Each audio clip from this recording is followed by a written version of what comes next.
Hey guys, we're gonna do take number 2 on this one. We forgot the most important thing. Ta-da! The coffee. Nothing can happen in the morning at minus 4 degrees without a warm cup of coffee with coconut barista milk. An espresso double. Okay, to the point. So one person is asking about the heat pads. And he's saying, what's the deal with the heat pads? How did you put heat pad on your BMW? Why did you do it? Well, because I could and because I'm nuts. We already know that, right? So, oil on this one is it's 0W30 on this one and 5W30 on the BMW. Now this one is 2 years old. It's a very modern vehicle. I don't really like that anyway, but we'll get to that point some other day. 0W30, it's pretty thin. 5W30 is thicker. And if we go back in time towards my older cars, we even had 20W50. And that was like honey at minus 4 degrees. Now, every time you start your car at below zero, what's happening is if you hear the engine is noisy. It sounds like long, you know, like seriously noisy. Now, I start it and I go back in the house and make myself a cup of coffee and relax for 5 minutes and come back. And you see, it's not even over 60 degrees, so the water's not even hot. The oil is not much hotter either. Now, if you still had the oil pressure gauge, like back in the day, you would see when you started that your oil pressure is high as hell. Now that's because the pump is struggling.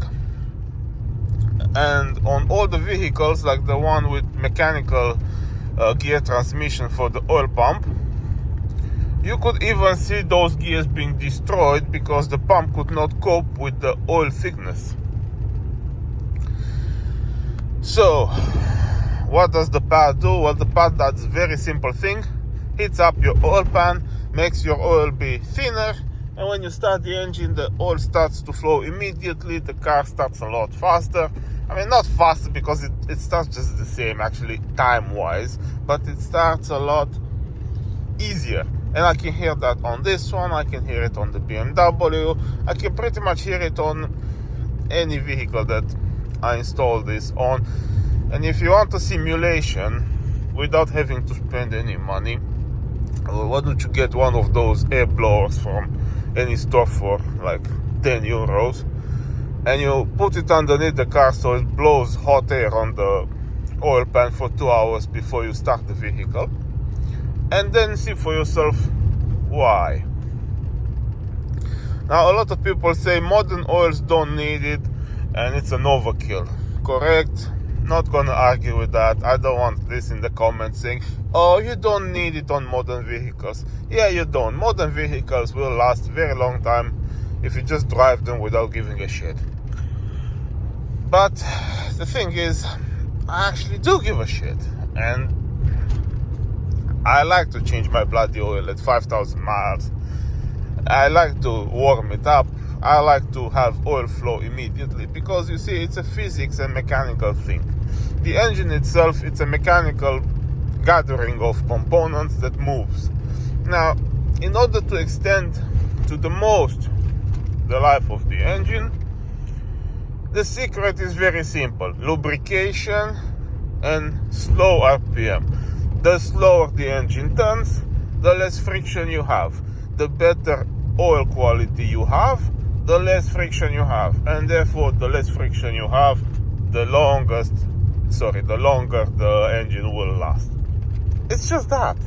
I remember when I had, back in Romania, I used to have a super sport bike, a Fireblade 929. Now that one went to 10,000 RPM. And pretty much all my friends, because I had this for like 20 years, so all my friends who had such bikes, those engines would never go over 70,000-80,000 kilometers. At 60,000-70,000 kilometers, they were considered to be already worn. And that's because the high RPM. That's why. It's not because starting in the cold. There was no cold. Nobody takes a super sport bike at minus 40 degrees unless you're sick in the head, which we kind of did actually.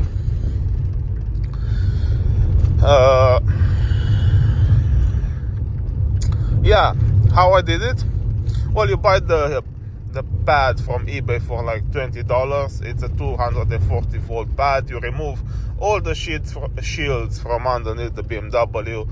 You need to put it on the elevator or ramps. You get underneath. You remove all the shields. You clean the bottom of the oil pan very well. After you do that, you apply the pad. It's sticky.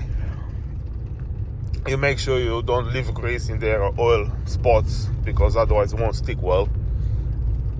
And then you take red silicone, thermal red silicone, and you do the edges and a bit over it, so that water does not get in there and take it off. And then you do the electric connection with a 2-core 1mm per core, which is more than plenty, and you run it along your battery cable. You'll see it's a big red one going back in the trunk to the battery, and you can use zip ties for that, which you put at equal distance, and you cut the ends nicely so it looks decent. And as much for the electric connections, I like to use thermal soldering connectors, which are fairly cheap also. It's like maybe €1 for a set of 10.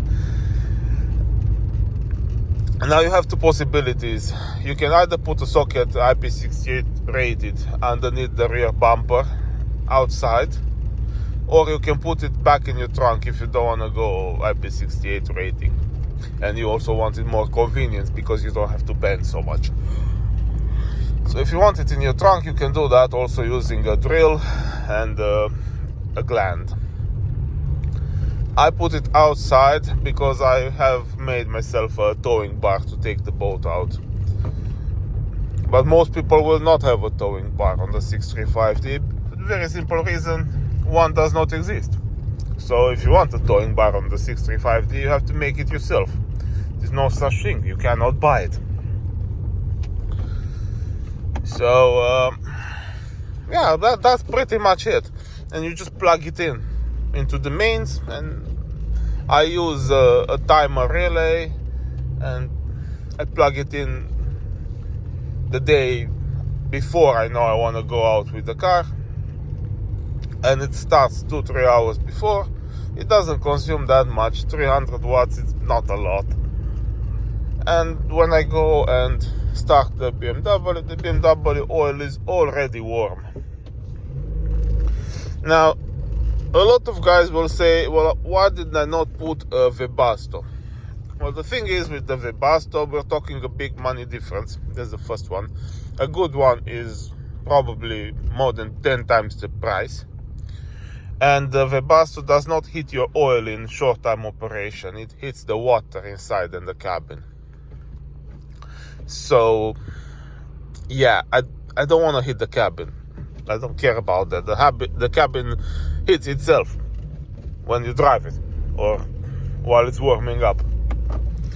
So I don't care about hitting the cabin. Yeah, the Webasto is very good, like for trucks who stay in the parking lot for hours and they don't want to run the engine, but it's not what I need. I need to have the oil flow fast and provide lubrication.